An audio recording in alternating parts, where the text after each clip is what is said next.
ಇತಿಹಾಸ ಅಂತ ಅಂದ್ರೆ ಆಧಾರಗಳು ಬೇಕು. ಆಧಾರವಿಲ್ಲದ ಇತಿಹಾಸವನ್ನ ನಾವು ಕಟ್ಟು ಕತೆಗಳು ಅಂತ ಹೇಳಿ ಕರಿತೇವೆ.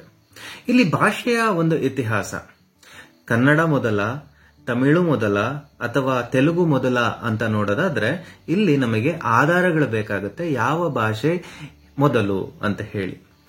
ಭಾಷೆಗೆ ಆಧಾರ ಅಂತ ಅಂದ್ರೆ ಅದು ಲಿಪಿಗಳು. ನಮ್ಮ ಭಾರತ ನೆಲದಲ್ಲಿ ಯಾವಾಗ ಈ ಒಂದು ಲಿಪಿಗಳು ಬಂತು ಅಂತ ಪ್ರಶ್ನೆ ಬಂದಂತ ಸಂದರ್ಭದಲ್ಲಿ ಸಿಂಧು ನಾಗರಿಕತೆಗೆ ನಾವು ಹೋಗ್ಬೋದು, ಅಲ್ಲೂ ಕೂಡ ಲಿಪಿಗಳಿತ್ತು. ಆದ್ರೆ ಆ ಲಿಪಿಗಳನ್ನ ಇಲ್ಲಿವರೆಗೂ ನಮಗೆ ಒಂದು ಅರ್ಥ ಮಾಡ್ಕೊಳ್ಳುವ ಒಂದು ಪ್ರಯತ್ನದಲ್ಲೇ ಇದೀವಿ ನಾವು. ಸಂಪೂರ್ಣವಾಗಿ ಆ ಲಿಪಿಗಳನ್ನ ಓದೋದಿಕ್ಕೆ ಇಲ್ಲಿವರೆಗೂ ಕೂಡ ಆಗಿಲ್ಲ. ಪರಿಪೂರ್ಣವಾದಂತಹ ಲಿಪಿ ಶುರುವಾಗಿದ್ದು ಮೌರ್ಯ ಸಾಮ್ರಾಜ್ಯದ ಕಾಲದಲ್ಲಿ. ಅದರಲ್ಲೂ ಅಶೋಕ ಮಹಾಶಯನ ಕಾಲದಲ್ಲಿ ಆತ ತನ್ನ ಧರ್ಮವನ್ನ ಪ್ರಸಾರ ಮಾಡುವಂತಹ ಸಂದರ್ಭದಲ್ಲಿ ಈ ಲಿಪಿಯನ್ನ ಬಳಸ್ತಾ ಹೋಗ್ತಾನೆ.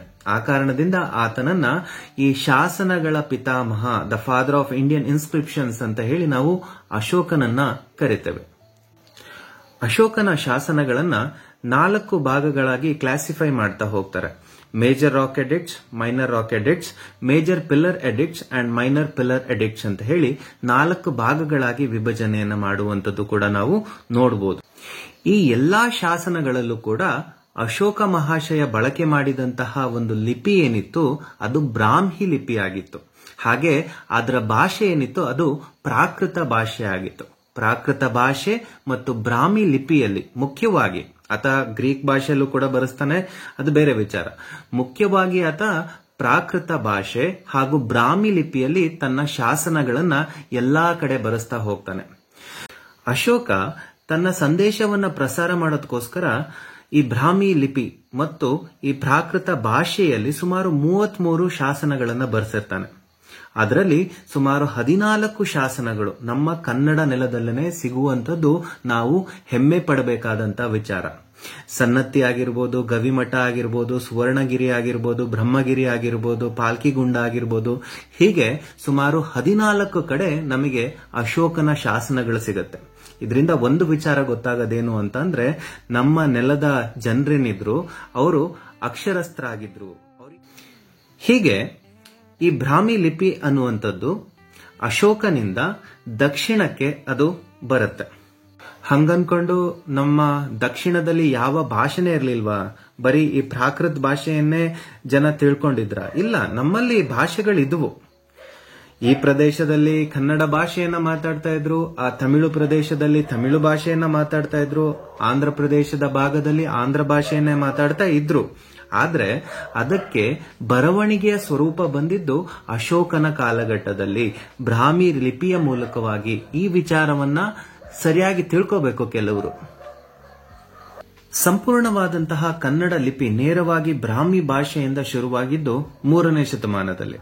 ಅದಕ್ಕೆ ಒಂದು ನೇರವಾದ ಉದಾಹರಣೆ ಅಂತಂದ್ರೆ ನಮ್ಮ ಶಿವಮೊಗ್ಗ ಜಿಲ್ಲೆಯ ಒಂದು ತಾಳಗುಂದ ಏನಿದೆ, ಆ ತಾಳಗುಂದದಲ್ಲಿ ಆ ಕದಂಬರ ಕಾಲದಲ್ಲಿದ್ದಂತಹ ಒಂದು ಶಾಸನ ನಮಗೆ ಇವತ್ತಿಗೂ ಕೂಡ ಸಿಗುತ್ತೆ.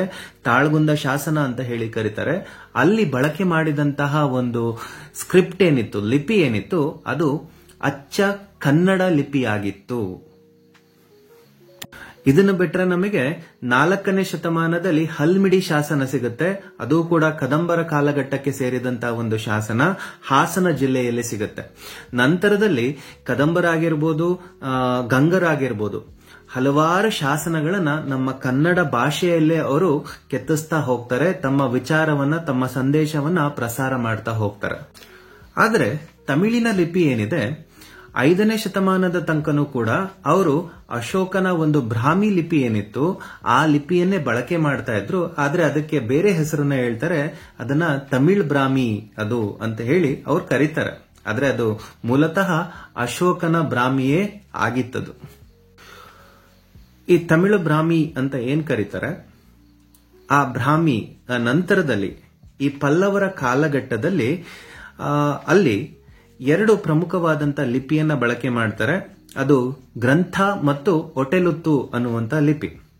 ಈ ಗ್ರಂಥ ಮತ್ತು ಒಟೆಲುತ್ತು ಅನ್ನುವಂತ ಲಿಪಿ ಸುಮಾರು 200 ವರ್ಷಗಳ ಕಾಲ ಆ ತಮಿಳಿನ ಒಂದು ವ್ಯವಹಾರಗಳನ್ನ ನೋಡಿಕೊಂಡಂತಹ ಲಿಪಿಯಾಗಿ ಕಂಡು ಬರುತ್ತೆ.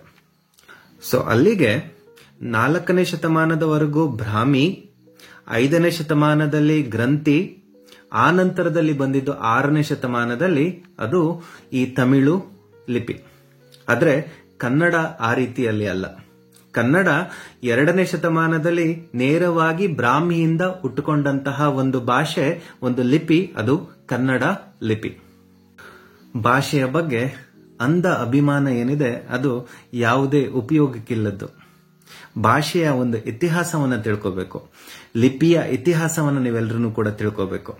ಅವಾಗ ಗೊತ್ತಾಗುತ್ತೆ ನಮ್ಮ ಒಂದು ದಕ್ಷಿಣ ಭಾರತದ ಲಿಪಿಗೆ ತಾಯಿ ಅಂತಂದ್ರೆ ಅದು ಬ್ರಾಹ್ಮಿ, ಅದರಿಂದ ನಂತರದಲ್ಲಿ ಬಂದಿದ್ದು ಅದರ ಮಕ್ಕಳುಗಳು ಇವರೆಲ್ಲರೂ ಕೂಡ ಕನ್ನಡ ಆಗಿರ್ಬೋದು, ಹಾಗೆ ತೆಲುಗು ಆಗಿರ್ಬೋದು, ಅದೇ ರೀತಿಯಲ್ಲಿ ಈ ತಮಿಳು ಕೂಡ ಆಗಿರ್ಬೋದು. ಅದರಲ್ಲಿ ಹಿರಿಯಕ್ಕ ಕನ್ನಡತಿ, ಕನ್ನಡಮ್ಮ. ನಮಸ್ಕಾರ.